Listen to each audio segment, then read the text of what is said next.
The Santa Barbara Board of Supervisors voted to slash its cannabis budget by nearly $1.5 million. And the decision comes as tax revenue from cannabis sales drop year over year. The county department hit the hardest: personnel cuts at the sheriff's office cannabis enforcement team. And a portion of the team's funds were moved to programs like fentanyl enforcement, drug education, and mental health services. The board also eased requirements for background checks and lowered acreage caps for greenhouses in the Carpinteria Valley and outdoor plots in the North County. And supervisors also raised licensing fees to offset declining tax revenue. A larger discussion will take place on June 17th and also on the 18th during the county's budget hearings. Investigative journalist Melinda Burns joins us now. She's been following this county's cannabis regulations for years and read your article today. It's a fantastic article. It's on our website right now if you want to read it. It sounds like this boils down to almost a numbers game. Is that a fair way to portray this for the county and what they're faced with right now? Yeah, basically it's a shrinking industry. And so 2021 peak revenues at $15 million.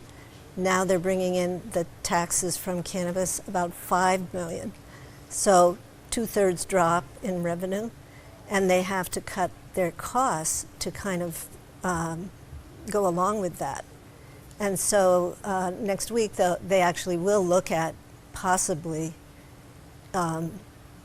tinkering with that 1.4 million cut and deciding whether to switch some enforcement funds over to other programs.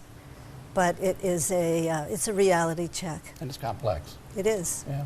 If you go back and look at what the county supervisors were hoping maybe 10 years ago and fast forwarding now, do you think there are some who perhaps think that this wasn't worth it? Well, if they do, they don't say so at the meetings. I think it's more of a realization that they have to bring their administrative costs and tax collection costs, the auditing, the planning review, all of that. They don't need to spend so much because it is a smaller industry. So where you had 126 operations, say at the beginning, 6 years ago, now you have 46 cannabis operations in the county.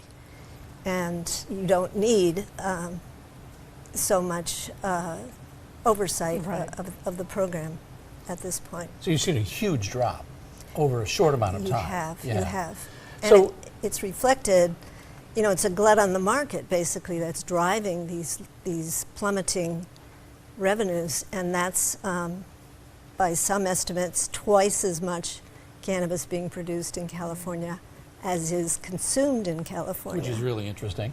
Yeah. And so, and of the amount that is consumed, 60% is illegally grown, so it's cheaper, those growers not paying taxes. Right. Which leads me to my final question, that is, as the county and the growers really struggle to make the numbers make sense, do you think that more people are going toward the illegal market instead of the legal market? Well, I think that the numbers show that they already are. 60% of the consumers in California, 60% of the cannabis consumed in California is illegal cannabis. So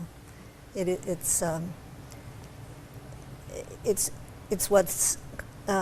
contributing to the decline in revenues and prices for cannabis. And of course, taxes playing a big role in that, right? In Colorado, Warren, before it was legalized in California, saying watch the taxes because if they're too high, and that's a balancing act. And the county went through a tremendous review of its tax program and decided not to change much because it's not clear whether a flat tax would be better than a tax on sales, which is what they have now. So they kind of kept their tax on sales. And okay. Well, thank you for your work. I think we'll be hearing from you again after the June 17th, 18th. Well, there you go. Thank you very much.